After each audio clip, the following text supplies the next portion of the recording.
Hello, ഇന്നൊരു കാവത്ത് പുഴുക്കിൻ്റെ recipe നോക്കാം. അതിനായി ക്ലീൻ ചെയ്ത് കട്ട് ചെയ്തെടുത്ത കാവത്ത് ഒരു കുക്കറിലേക്ക് ആഡ് ചെയ്ത് കൊടുക്കാം. ഇനി 2 കപ്പ് വെള്ളം ഒഴിച്ചു കൊടുക്കാം. ഇനി 1/2 ടേബിൾ സ്പൂൺ ഉപ്പ് ചേർത്ത് കൊടുക്കാം. 2 പച്ചമുളക് നീളത്തിൽ കട്ട് ചെയ്തത് ആഡ് ചെയ്ത് കൊടുക്കാം. ശേഷം 3 വിസിൽ വരുത്തിയെടുക്കാം. ഇനി വെന്ത് വന്നിട്ടുള്ള കാവത്ത് നന്നായി മിക്സ് ചെയ്തെടുക്കാം.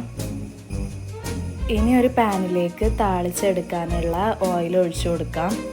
അതിലേക്ക് 1/2 ടീസ്പൂൺ കടുക്, 7 ചെറിയുള്ളി ചതച്ചത്, 3 വറ്റൽമുളക്, 2 തണ്ട് കറിവേപ്പില ആഡ് ചെയ്ത് മിക്സ് ചെയ്തതിന് ശേഷം വേവിച്ച് ഉടച്ചു വെച്ചിട്ടുള്ള കാവത്ത് ചേർത്ത് മിക്സ് ചെയ്യാം.